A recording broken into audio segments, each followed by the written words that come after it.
ಎಲ್ಲ ಗೊತ್ತಿರೋ ವಿಷಯ.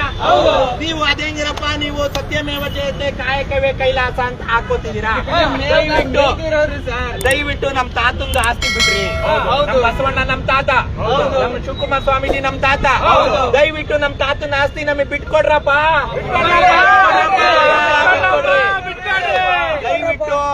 ದಯವಿಟ್ಟು ನಮ್ಮ ಆಸ್ತಿ ನಮಗೆ ಬಿಟ್ಕೊಡ್ರಿ. ನೀವೇನಾದ್ರೂ ಮಾಡ್ಕೊಳ್ಳಿ, ಹೇಳಿ, ಯಾಕೆ ಹೇಳ್ತಾ ಇಲ್ಲ? ಹೌದು, ನಾವು ಲಂಚ ಇಟ್ಕೊತೀವಿ, ಒಂದು ಬೋರ್ಡ್ ಇಟ್ಕೊಳ್ರಪ್ಪ, ಬೋರ್ಡ್ ಇಟ್ಕೊಳ್ಳಿ. 300 ರೂಪಾಯಿ ಲಂಚ ತಗೋತೀನಿ ಬರ್ತ್ ಸರ್ಟಿಫಿಕೇಟ್ಗೆ. ಇದು DC ಕನ್ವರ್ಷನ್ ಮಾಡೋದಕ್ಕೆ ಒಂದು 10, 15, 50 ಲಕ್ಷನೋ ಇಸ್ಕೊತೀನಿ. ಇಂಥವ್ಕಾದ್ರೆ ಭೂಮಿ ಕೊಡೋದಕ್ಕಾದ್ರೆ 1 ಕೋಟಿನೋ 2 ಕೋಟಿನೋ 5 ಕೋಟಿನೋ ಇಸ್ಕೊತೀನಿ. ಏನೋ ಒಂದ್ ನೀವ್ ಇಟ್ಕೊಳ್ರಪ್ಪ, ಇಟ್ಕೊಂಡು ಒಂದ್ ಬೋರ್ಡ್ ಹಾಕ್ರಿ. ನಮ್ಮ ತಾತನ ಆಸ್ತಿ ನಮಗಿರ್ಲಿ. ಕಾಯಕವೇ ಕಾಯಕವೇ ಸತ್ಯಮೇವ ಸತ್ಯಮೇವ. ನಮ್ದು ನಮ್ಮ ತಾತದ ಆಸ್ತಿ ನಮ್ಗಿರ್ಲಿ, ನಮ್ಮ ದೇಶದ ಆಸ್ತಿ ನಮಗಿರ್ಲಿ. ನಮ್ಮ ನ್ಯಾಷನಲ್ ಸಿಂಬಲ್ಲು ಸತ್ಯಮೇವ ಜಯತೆ ನಮ್ಮ ಆಸ್ತಿ, ನಮ್ಮ ಜನಗಳ ಆಸ್ತಿ. ದಯವಿಟ್ಟು ನೀವು ಅಕ್ರಮವಾಗಿ ಬಳಕೆ ಮಾಡೋರು ದಯವಿಟ್ಟು ಉಪಯೋಗಿಸಬೇಡಿ. ಒಂದು ಕರ್ನಾಟಕ ರಾಷ್ಟ್ರ ಸಮಿತಿ ಪಕ್ಷದ ಬಹುತೇಕ ಸೈನಿಕರು, ಪದಾಧಿಕಾರಿಗಳ ತಂದೆ ತಾಯಿಗಳು ಸಹ ಸರ್ಕಾರಿ ನೌಕರರು, ಅಧಿಕಾರಿಗಳು. ಹೌದು. ನಮ್ಮ ತಂದೆ ತಾಯಿಗಳು ನಮಗೆ ನಿಜವಾಗೂ ಭ್ರಷ್ಟಾಚಾರದ ಹಣದಲ್ಲಿ ನಮಗೆ ಬದುಕೋದನ್ನು ಹೇಳ್ಕೊಟ್ಟಿಲ್ಲ. ಯಾಕೆಂದ್ರೆ ನಾವು ಸರ್ಕಾರಿ ನೌಕರರ ಮಕ್ಕಳು. ಹಂಗಾಗಿ ಸರ್ಕಾರಿ ನೌಕರರ ವಿರುದ್ಧವಾಗಿ ನಾವಿಲ್ಲ. ಇಲ್ಲ ಸರ್ಕಾರಿ ನೌಕರರ ಅಧಿಕಾರಿಗಳ ವಿರುದ್ಧ ನಾವಿಲ್ಲ. ಯಾಕೆಂದ್ರೆ ನಮ್ಮ ಸರ್ಕಾರಿ ಸಂಬಳ ತಿಂದವ್ರೆ, ಅನ್ನ ತಿಂದವ್ರೆ. ಸಾರ್ವಜನಿಕರ ತೆರಿಗೆ ಹಣದ ಋಣ ನಮ್ಮ ಮೇಲಿದೆ. ಯಾಕೆಂದ್ರೆ ಸರ್ಕಾರಿ ನೌಕರರು ಪ್ರಾಮಾಣಿಕವಾಗಿ ಜನತೆಯಿಂದ ನೈತಿಕವಾಗಿ ಬದುಕಬೇಕು ಅಂತಕ್ಕಂಥದ್ದು ನಮ್ಮೆಲ್ಲರ ಆಶಯ. ಕರ್ನಾಟಕ ರಾಷ್ಟ್ರ ಸಮಿತಿ ಪಕ್ಷದ ಶೀಲಾ ಶಿಸ್ತಿನಡಿ ಸರ್ಕಾರಿ ನೌಕರರು ಕರ್ತವ್ಯ ನಿರ್ವಹಿಸಬೇಕು ಅಂತಕ್ಕಂಥದ್ದು KRS ಪಕ್ಷದ ಮೊದಲ ಆದ್ಯತೆ. ಹಾಗಾಗಿ ನಾವು ಸರ್ಕಾರಿ ನೌಕರರ ವಿರುದ್ಧ ಅಲ್ಲ. ನಾವೇ ಸರ್ಕಾರಿ ನೌಕರರ ಮಕ್ಕಳು.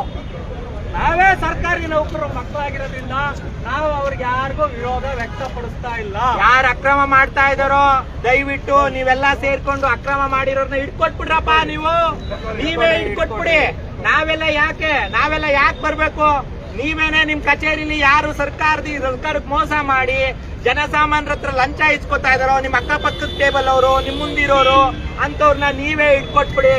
ನಾವು ಅಕ್ರಮ ಮಾಡ್ತಿರೋರು, ಲಂಚ ತಗೋತಿರೋರು, ಭ್ರಷ್ಟಾಚಾರ ವಿರುದ್ಧ ಬಿಟ್ರೆ ಇನ್ನ ಯಾರ ವಿರುದ್ಧವೂ ಇಲ್ಲ. ಹಾಗಾಗಿ ನಮ್ ತಾತನ ಆಸ್ತಿ ನಮಗ್ ಕೊಡಿ. ಹಾಗಾಗಿ ನಾವು ಮೆರವಣಿಗೆ ಮಾಡೋದಕ್ಕೆ ಅವಕಾಶ ಮಾಡಿಕೊಡಿ. ಸನ್ಮಾನವನ್ನ ಸ್ವೀಕರಿಸಿ. ಇವತ್ತು ಇದೆಲ್ಲದಕ್ಕೂ ಕಾರಣ ಆಗಿರುವಂತ ನಮ್ಮ ಮಾನ್ಯ ಜಿಲ್ಲಾಧಿಕಾರಿಯವರಿಗೆ ಎಲ್ಲದಕ್ಕೂ ಕಾರಣ ಆಗಿರುವಂತ ಜಿಲ್ಲಾಧಿಕಾರಿಯವರಿಗೆ, ಎಲ್ಲದಕ್ಕೂ ಕಾರಣ ಆಗಿರುವಂತ ಜಿಲ್ಲಾಧಿಕಾರಿಗಳಿಗೆ ನಮ್ಮ ಬೇಡಿಕೆ ಇಷ್ಟೇ. ಯಾವುದೇ ಗ್ರಾಮ ಪಂಚಾಯತಿಯಿಂದ ಹಿಡ್ಕೊಂಡು ಜಿಲ್ಲಾಧಿಕಾರಿ ಕಚೇರಿವರೆಗೆ ಒಬ್ಬನೇ ಸಾಮಾನ್ಯವಾದ ಒಬ್ಬ ಅಧಿಕಾರಿ ಹೋದ್ರು, ಒಬ್ಬ ಸಾಮಾನ್ಯ ನಾಗರಿಕ ಹೋದ್ರು ಕೂಡ ಯಾವುದೇ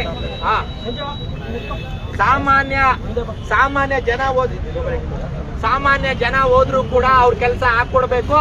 ಇಂಥವು ಭೂಮಿ ಕಬಳಿಸೋದನ್ನ ನಿಲ್ಲಿಸ್ಬೇಕು. ಬೆಟ್ಟ ಗುಡ್ಡ ಯಾರ್ದಪ್ಪ ಆಸ್ತಿ? ಬೆಟ್ಟ ಗುಡ್ಡ ಯಾರ್ದ ಆಸ್ತಿ?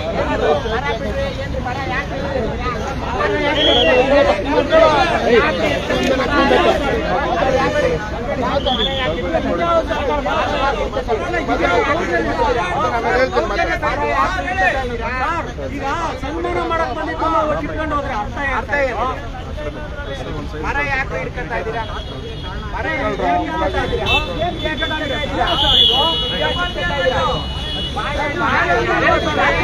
ನಮ್ಮ ಅಧ್ಯಕ್ಷಕ್ಕೆ ಹಾಕೋದ್ ಬೇಡವಾ? ನಮ್ಮ ಅಧ್ಯಕ್ಷಕ್ಕೆ ಹಾಕೋದ್ ಬೇಡವಾ? ನಿಮ್ಮ ಆಫೀಸ್ಗಳಿಗೆ ಬಂದು ನಿಮ್ಗೆ ಸನ್ಮಾನ ಮಾಡ್ತಾರೆ, ಅದನ್ನೆಂದ ಕಿತ್ಕೊಂತೀರಾ? ಯಾಕೆ ಸರ್ ಇದೆಲ್ಲ? ಇಡೀ ಯಾಕೆ ಅಲ್ಲ ಸರ್, ನಾವು ನಿಮ್ಮ ಮಕ್ಕಳೇ, ನಮ್ಮ ಅಪ್ಪ ಅವುಗಳು ಸರ್ಕಾರಿ ನೌಕರಯ್ಯ.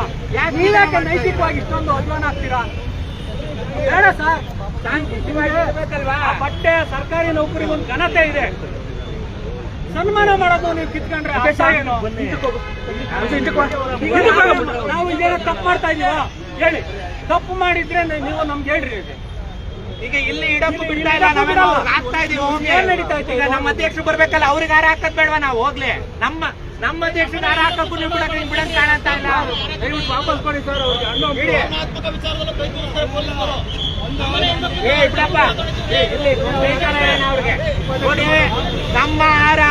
ನಮ್ಮ ಹಾರವನ್ನ ಕಿತ್ಕೊಳ್ತಿರುವಂತ ಪೊಲೀಸ್ ಅವರು ದಯವಿಟ್ಟು ಅದನ್ನ ಹಿಂದಿರಿಸಿ ಹಾರ ಕಿತ್ಕೊಂಡಿರುವಂತ ಪೊಲೀಸ್ ವಾಪಸ್ ಕೊಡಿ. ಹಾರ ಕಿತ್ಕೊಂಡಿರುವಂತ ಪೊಲೀಸ್ ಅವರಿಗೆ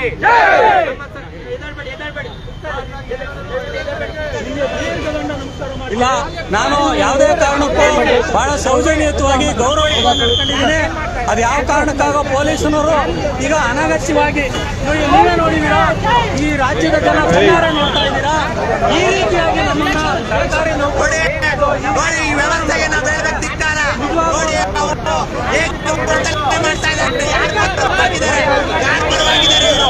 ಇವರು ಭ್ರಷ್ಟಾಚಾರ ಪರವಾಗಿದ್ದಾರೆ, ಯಾರ ಪರವಾಗಿದ್ದಾರೆ ಇವರು? ಯಾರ ಪರವಾಗಿದ್ದಾರೆ ಇವರು? ಯಾರಿಗೋಸ್ಕರ ಇವರು ಕೆಲಸ ಮಾಡ್ತಾ ಇದ್ದಾರೆ? ಯಾರಿಗೆ ಕೆಲಸ ಮಾಡ್ತಾ ಇದ್ದಾರೆ? ಅಕ್ರಮ ಮಾಡ್ತಾ ಇರುವಂತ ಜಿಲ್ಲಾಧಿಕಾರಿ ಪರವಾಗಿದ್ದಾರೆ ಇವರು. ಜಿಲ್ಲಾಧಿಕಾರಿಗೆ